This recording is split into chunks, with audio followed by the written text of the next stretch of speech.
lifestyle. We're here with Hassan. How you doing today, Hassan? I'm alright, and yourself? Pretty good, man. Pretty good. Thank you for having me. All right, no problem. So basically, if you could just let us know your name and what you do. My name is Hassan Bennett. I'm a freelance paralegal.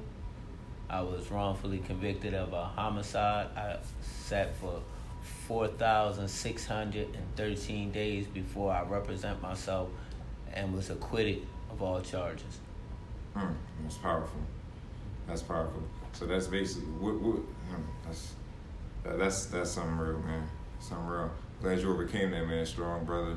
I mean, smart brother, making it happen for yourself. It's a rarity. I mean, we don't hear those kind of cases and those kind of stories often, where somebody, especially coming from where we come from, can not only become acquitted for a murder, but do it by representing themselves. So that's just powerful within itself. It took some time. It took some time of me finding myself. It took some time of me realizing that I needed to learn it and finding that actual avenue to where I learned it.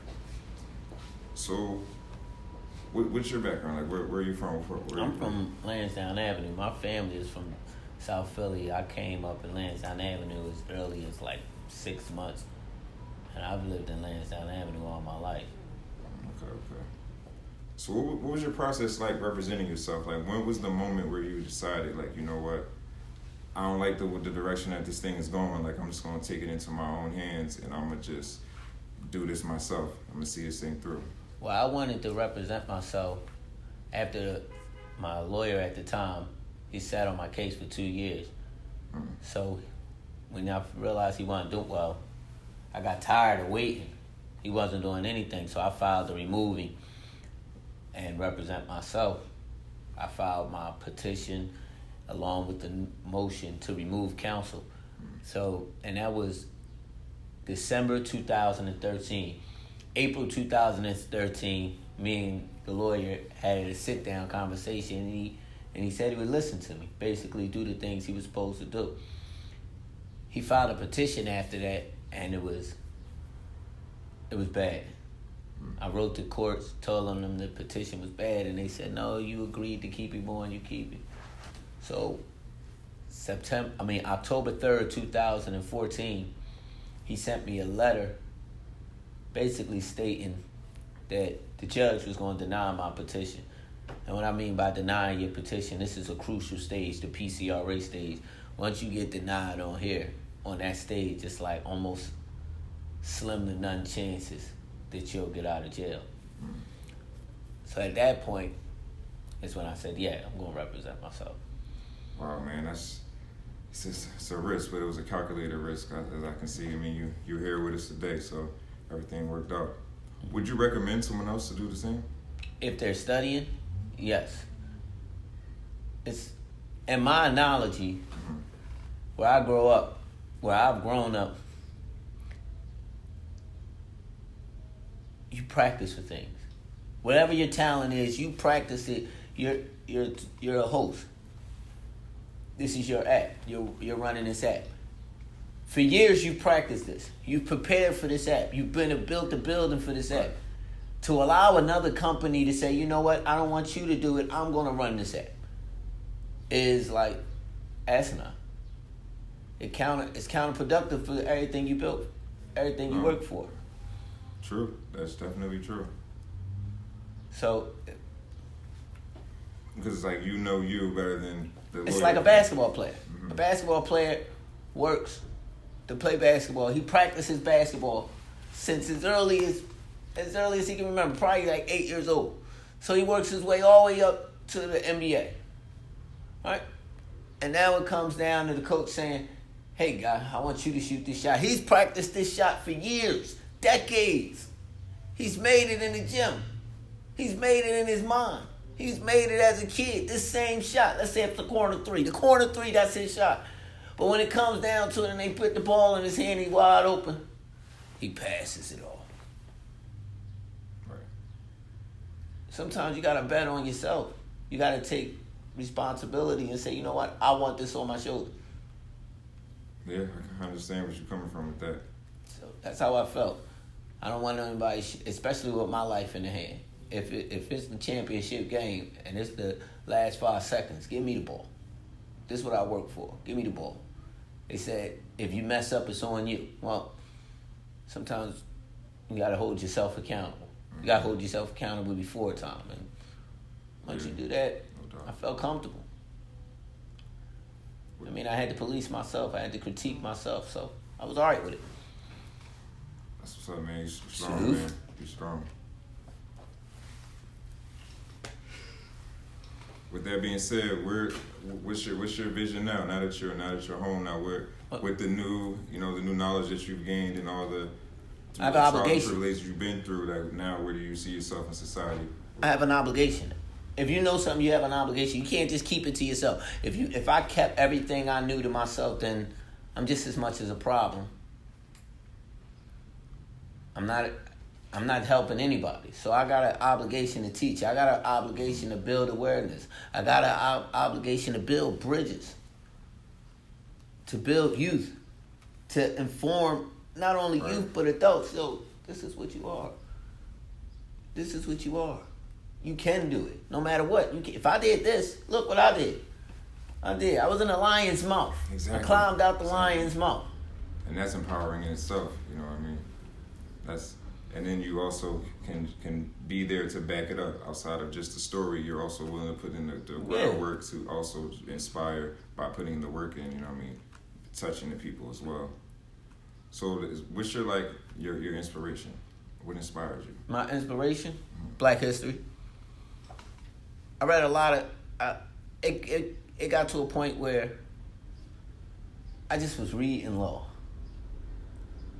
I stopped reading law for about 6 months, from January 2010 to like July. I stopped reading law. Somebody came to me and said, "Listen, man, get back in the law library, man, fight." So I get back in the law library, I'm fighting. But in doing that, I also began to read Black history books. And I read that everybody that made a change has done it through law. They used the laws to make a change. They knew the Constitution. Martin Luther King knew the Declaration of Independence. That's part of the law.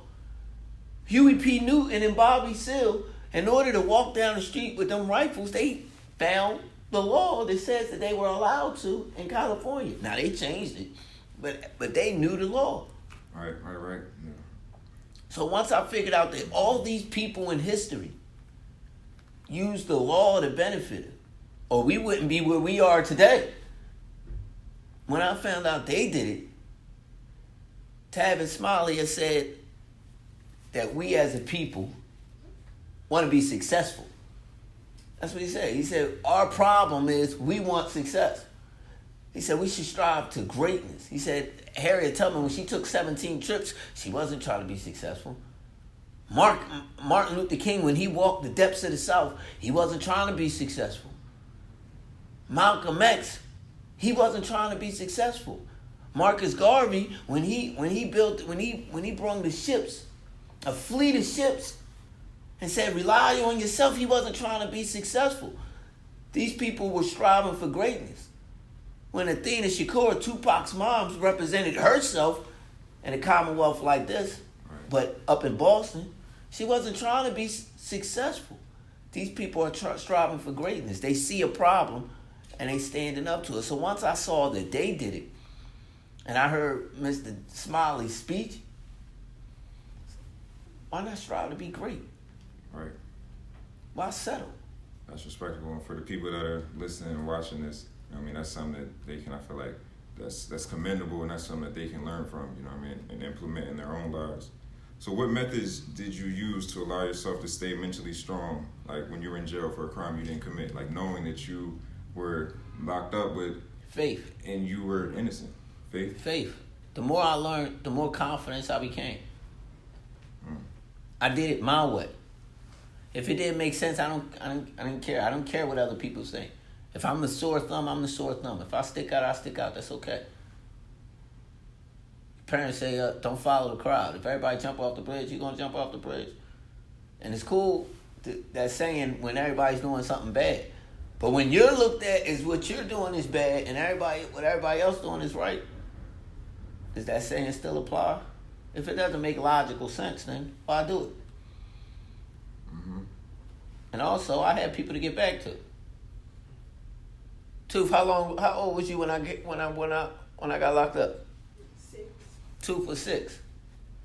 They ran in the crib with guns, flashing guns, while she was downstairs waiting for food. And they pulled me out. I talk to her every day. That's my motivation. I talk to her brothers every day. That's my motivation. I talk to my mother. That's my motivation. My mothers. Yeah, I got more than one mom. That's all right. They say it take a village to raise a man. Yeah, for sure. I talk to my friends as much as I could. Try to every day. But these are my motivations. I'm good to no one in jail. I can tell you as much as I want what you should be doing. But until I'm able to walk with you and hold your hand, some people need their hands held. Then I'm no good. As a matter of fact, I'm counterproductive if I can't show you, if I can't be there with you. I used to help Baby Two. I used to help her and her brother with their schoolwork. I used to take an hour out a day just to help them with their schoolwork. Without that, they said she was crying every day. Use that as motivation. The small things, just to walk down the street. That's motivation. I refuse to sit in jail for something I didn't do. So with that, my family, my friends, I kept faith and I fought hard. I'm gonna get out of here. And I'm gonna prove all those that doubted me in the past, whether police or civilian, I'm gonna prove them wrong. I'm gonna overcome them. That's what I did. So for someone in your situation, like what is the best piece of advice you could leave them with? Prioritize. If someone's locked up for a crime they didn't do, prioritize. Don't be out there shooting ball, smoking the deuce, busting the jibs, but they call it busting it up with your mans. Can't spend, how much can you talk about? Right. How much can you talk about? What you gonna keep talking about what happened last night on TV? That's gonna end up getting boring. Focus. Think and Grow Rich says have a burning desire. That means see it and go after it. And that's not just for people in jail. That's for people that have a goal. See your goal. Research your goal. Research it to a T. After you research it, develop a plan. Write that plan out and walk it out. Because every step of that plan, every step of that goal, every goal you reach, you're going to see the horizon. More sun on the horizon. Once you reach the hill, you the man. And set some more goals. And set some more goals. Strive to be productive. Strive to have something for yourself. Don't settle. There's no reason to settle. Hassan, man, your story's crazy, man. It's super inspiring and empowering. You know what I mean? It really is, man. I would like to believe that I struggle for other people. I struggle for this day right here. I was set up for this day right here, where I could talk to people. So if I had to ask you, who is your biggest influences? Like who are your biggest influences? The kids. Who are my biggest Your biggest influences, yeah. Who influenced me to do what I'm doing today? The greats. The greats. Said chase greatness. Malcolm Martin, Huey P., Bobby Seale, Harriet Tubman, Rosa Parks, Thurgood Marshall, Frederick Douglass. Anybody, you name them. Nat Turner. You name greats that helped the Bacon Revolt. You can name from the beginning of time to now. People that stood up for things that they believed. And then lay down. The Prophet Muhammad. Right. Isa. That's Jesus Christ. Moses. All those that stood up for what they believe. Jonah, Paul, all the stories of those that stood up for what they believed. So I know Malcolm. All right. So I know you spend a lot of time in that lower library, a lot of time reading. So before we wrap it up, I just wanted you to give our our viewers just a couple books, some reading material, some things Michelle they should Alexander. look at, just to get some knowledge. You know what I mean? Just gather some information, just to build their character. You know what I mean? Mm-hmm. Michelle Alexander's book called The New Jim Crow. I think everyone should read Michelle Alexander's book. Everyone should read The New Jim Crow. Also, you want to read Think and Grow Rich? Good Dad, Poor Dad. You want to read Good Dad, Poor Dad? You want to read...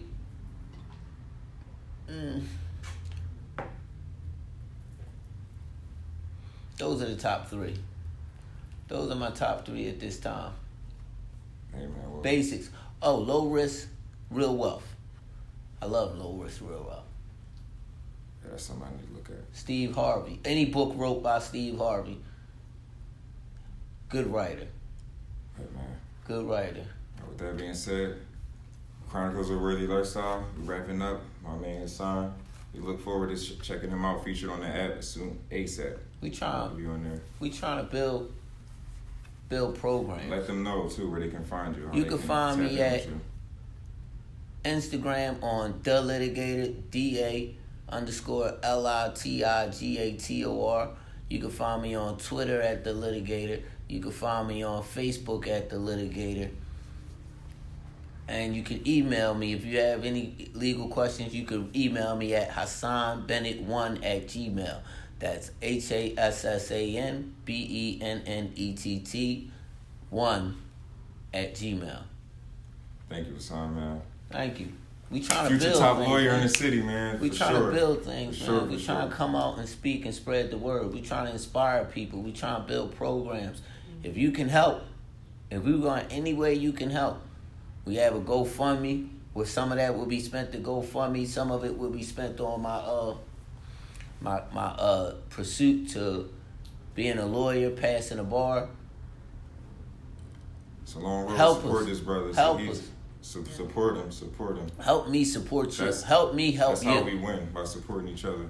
Help me help you.